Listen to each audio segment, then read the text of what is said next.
Hi. So, we need to chat a little bit about that podcast this morning. I appreciate, as always, all the response has been. I need to stop saying the response is overwhelming because that's not going to mean anything very soon. The response did surprise me. I knew that before this mother called me that prompted the podcast itself, I was aware of other families in my periphery that are dealing with child or adolescent suicide. And to give you an idea of how prevalent it is, every 5 days, a child under the age of 13 will attempt suicide. And it's a heavy topic. Who wants to talk about that, right? How do you want to bring this up with your kids? I mean, if you bring it up, are you giving them ideas? Isn't that the worst thing you could do? So sometimes where it's just easier to not talk about things than it is to bring them up. And then all of a sudden you find yourself in a situation where it's someone you know, and you've got to now discuss this with your kid. So to be very clear before we go any further, I am not a therapist, and I don't pretend to be. I'm not a counselor. I'm not licensed or qualified in any way. What I am is someone who attempts to be a decent fucking human being most of the time. It's challenging because very few of us have good role models for what a decent fucking human being does. So I thought I'd try to make this a little bit easier for those of you who reached out and said, this is happening to me right now. I appreciate that, and I sympathize. I wouldn't wish this on anyone at all. I mean, we like to say I wouldn't wish that on my worst enemy. I absolutely would, but you say that I wouldn't wish this on this person, but you kind of would. I'm like, no. So everything that I said in the podcast stands, right? Depression looks a lot like adolescence, which looks a lot like depression. But what really matters here, and this is where I think it goes wrong, is how we talk about it. It's so stigmatized now that a lot of people will tell you not to even say the S word, suicide. We're talking about, it's because it's a response, and it's a very rational response to the person who makes the attempt. It's a response to stimulus. It's a response to pain. So by virtue of labeling that person as suicidal, after that has happened, you made it about the person. You've not made it about all the factors that caused this to happen. You're talking about the reaction. So it's the same thing with my trauma. When you look at I think of them as my lost years. So I functioned. I lived. I never once considered suicide, but I functioned through a whole lot of trauma and pain. And people criticized my reactions. What could have changed my course, and what I am determined to do with every person I encounter, is meet them where they're at. Rather than criticizing what you've been doing, let's say, why are you doing that thing? So let's start there. If my podcast from last night resonates with you in some way, let's start. Sorry, before we go any further, be very careful with the label mentally ill. If you're not a psychiatrist, if you're not a therapist, if you're not a counselor, if you don't work in the industry, and I mean this sincerely, there's a difference between, and I say it's when it comes to like physical therapy, right? You've got the people that work in billing, and they are wonderful, and they know a lot, and they're around it all the time. And then you've got the people that are doing the diagnosing. If you are not in a position to diagnose, don't do it. If you're not in a position you're not legally authorized to pathologize, avoid it, because that is what a label is. So when someone says you're crazy, or this person is mentally ill, again, we're making it about the person, not about the forces. When you look at Britney Spears, she's been battling mental illness since 2009. That's some bullshit. That woman has been battling public pressure that we can't imagine unless you've lived in a really small town, and then people still remind you of the time that you took too many pills when you were 10 years old, and because you wanted the bullying to stop, it made the bullying worse, but it also made me pissed. So there are, and if you listen to the podcast and you know what I'm referring to, I say that a mother reached out and said she was following an ambulance as her son was being moved from the hospital to a long-term care facility, and she needed a mantra to kind of get through the next 24 hours. And I gave her one. What she asked for was she needed me to tell her that she was going to be okay.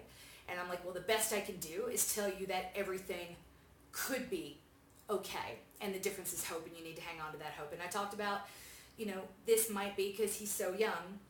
We like to think that suicide, if you've never considered it, if it's never crossed your own mind, it's hard to understand why somebody else would want to do it. And sometimes it's not even about wanting to. It's about, what I want is the pain to stop. People aren't listening to me. I'm asked for help. I'm not getting it. All I really want is for that pain to end, and this is a solution. It's a very practical solution that they're not getting elsewhere. So the second one of your kids starts talking about it, rather than shutting it down, I would advise you, as someone who's been there, again, not as a therapist or a family counselor, lean in, take it seriously, lean into that moment and listen. We like to say, oh, God, kids just want attention. Well, you know what? They need attention. There ain't nothing wrong with that. Think any person you dated that called you needy. Were your needs outlandish? Or was that person making you insecure about where you stood in that relationship? Was the problem you? Or was the problem, were your actions a response to a stimulus?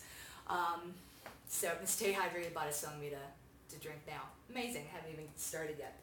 So I wanted to talk a little bit about those points and just make them really a little bit more clear. Kind of, before my show notes go out, I haven't had the wherewithal to sit down with my blog yet and put the show notes out. But, so when it comes to suicide, or people feeling like that is the solution, this is the Venn diagram. So you've got, and this is how we talk about it, which is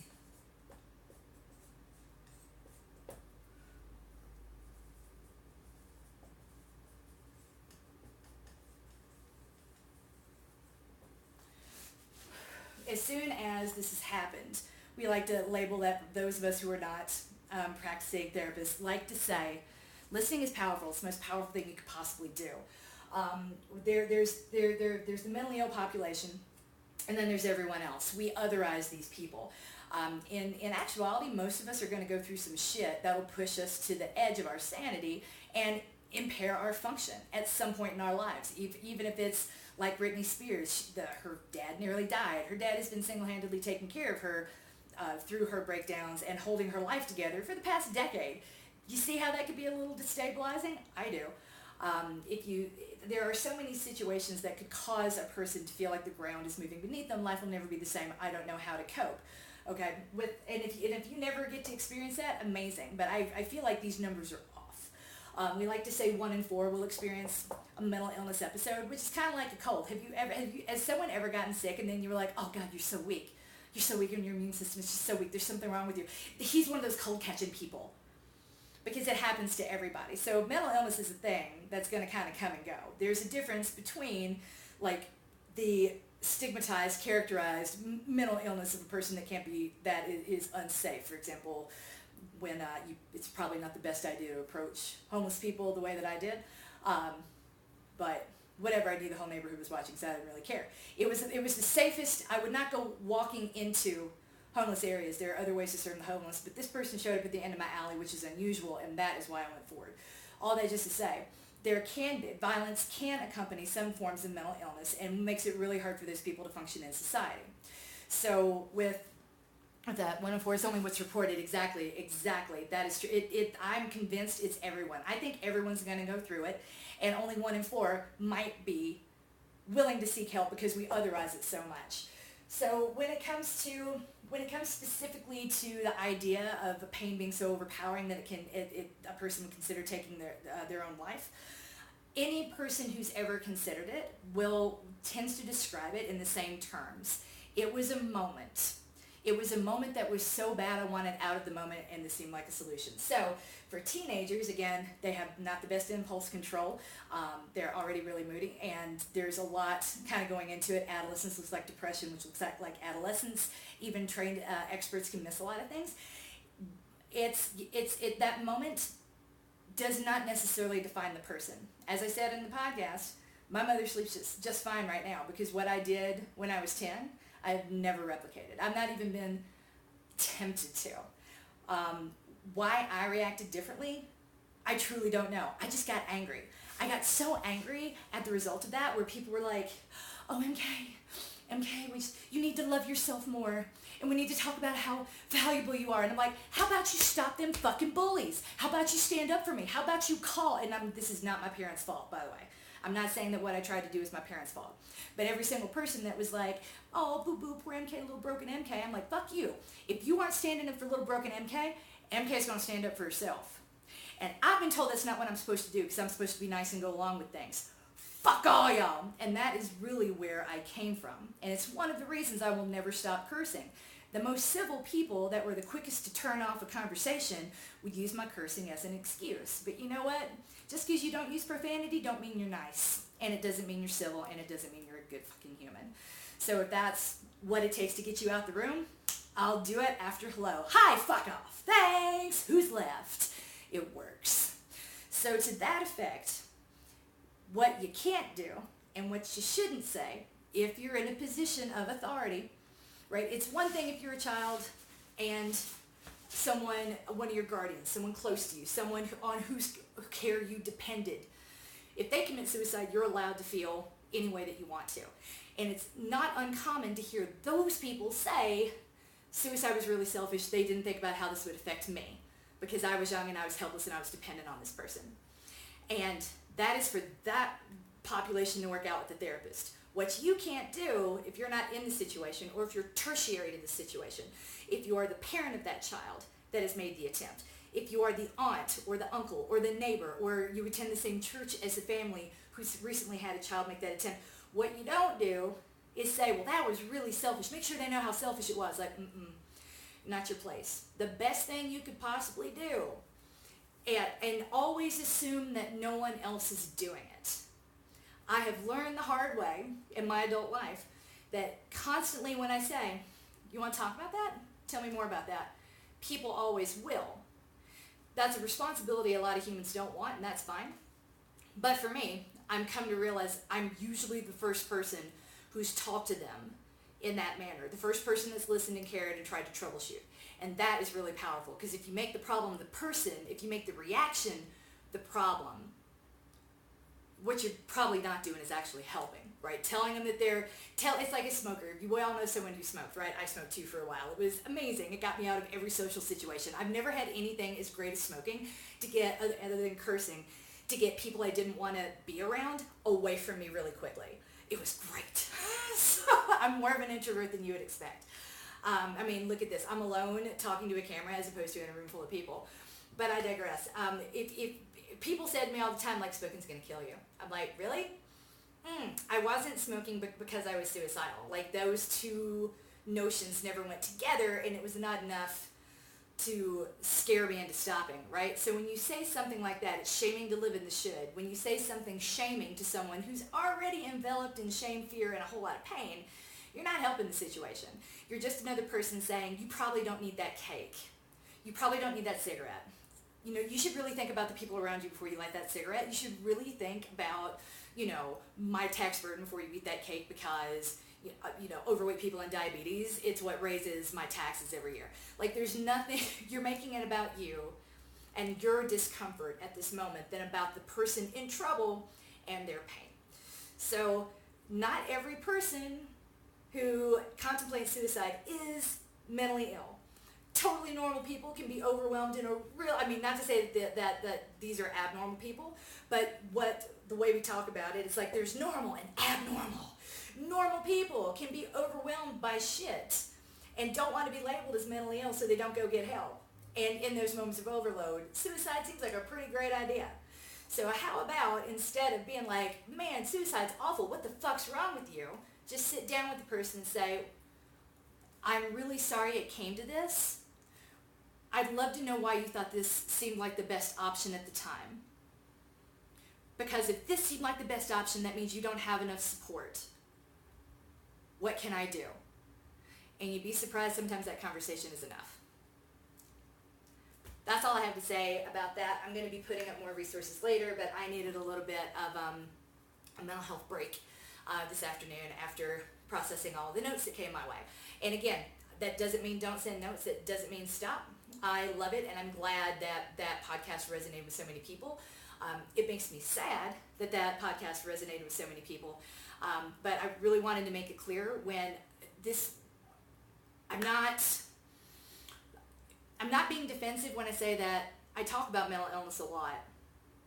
I'm a person that has managed moments and periods when I was absolutely overwhelmed. But the problem was the situation. Being raped kind of sucks. The fallout kind of sucks, especially when people make you think it's your fault and no one listens and you don't get a lot of help, because that transition from victim to accuser it's hard to prepare for. So I had to walk through the world with that. Was that a problem with my brain? It became a problem with my behavior, but it's not like, oh, MK and her problematic mind, she's so mentally ill and she was raped, did you hear? You know, it's like, hey, MK developed a bit of an attitude adjustment to cope with the world in the aftermath of this super traumatizing experience that she lived through.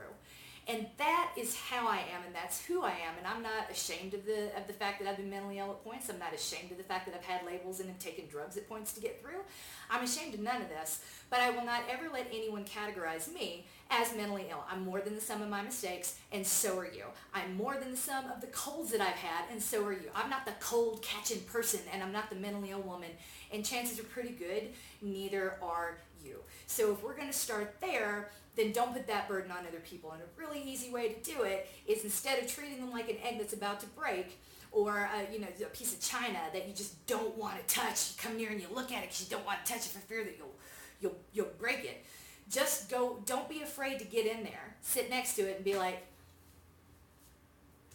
I am so sorry that this seemed like the best option. What can we do, or what could you have had ahead of time to feel more supported? What option would have been better in that moment? Let us know. Let's all talk about it and see what we can make available. If you approach it as a problem to fix, a problem of situation to fix, as opposed to a problem of person to fix, all of a sudden it gets a whole lot less scary. Doesn't mean you have to be a helicopter parent and shoo away every single thing that stresses your kid out, but maybe some of the big shit, you could bat it back with them, or you could teach them how to bat it back. Or you could be a little less afraid. I mean, once you're there, and no one has helped you, what the fuck do you have to lose? Stand up and start fighting back, punching with both hands and swinging really hard. That is the skill that got me through. And I mean, not literal punches, but I could do it with my face. I could do it with my mouth. I could do it with words. I could do it with a really cutting comment. And eventually, when I got tired of fighting people, I started smoking. And I'm finding other ways to behave that would keep anyone from coming near me, so I wouldn't have to be fighting all the time. At heart, I really just don't like conflict or competition. I just want to be me. That really is how most people are. So if a response seems irrational to you or unfathomable, take a few minutes to learn a little bit more about it. Before you know it, if you aren't aware, if you aren't thinking, when it's your kid, you'll be like, I don't understand how it happened. I'm a good mother. My kid isn't mentally ill. If my kid was mentally ill, I would know it. My kid had options. Why did this happen? It's not your fault. But in these moments when you're looking at other people, rather than saying that couldn't happen to me because no, this is the framework that I use and very much how I practice. I look at me and that person and I gauge the distance and I think, what would it take for me to go from here to there? And if there's a little something that I can give, I do it. I give it, and I always will. Even though it's not necessarily my job, I think it kind of is everyone's job as a decent human being. But again, that's me. Rather than otherizing and stigmatizing and throwing a label you're not qualified to give onto a person that's going through some shit, say, hey, that is awful. Validate them and listen. Don't wait for your turn to talk. Don't offer suggestions. Don't try to fix them or it. That's awful. What do you need? What can I do? What do you need? And then show up. It really doesn't take much. Because in those moments when you feel overwhelmed, part of what's overwhelming is that you're asking for help quite clearly, and it's not coming. That's called a vulnerability hangover. If you follow my Instagram account, I talk about that. Vulnerability hangovers turn little children into adult monsters. No one helped me. I did it all by myself. It's true. That's what you're hearing. It's not a terrible human. It's a person that never got the help that they asked for, and now they don't want to help anyone else ever because it's not fair. That's a sad, sad situation. And if you can look at that as a sad situation, draw a line from you to them, then you can make sure you don't go there, and you can keep your kids from going there too. So again, in my totally unprofessional opinion, as someone who had a moment at the age of 10 and said, let's see if death is better, I'm not characterized by that, and I never will be. That doesn't make me mentally ill. It was poor impulse control in one moment that has never been repeated. Even in my worst moments in my 20s, never crossed my mind. Is there life on the other side? Entirely possible that there is, but not if the people around the person continue to shut down the conversation and refuse to engage.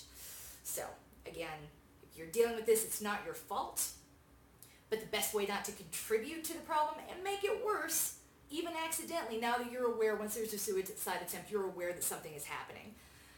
Be on the right side, and you're not going to know where the right side is until you ask the person who is in the crisis.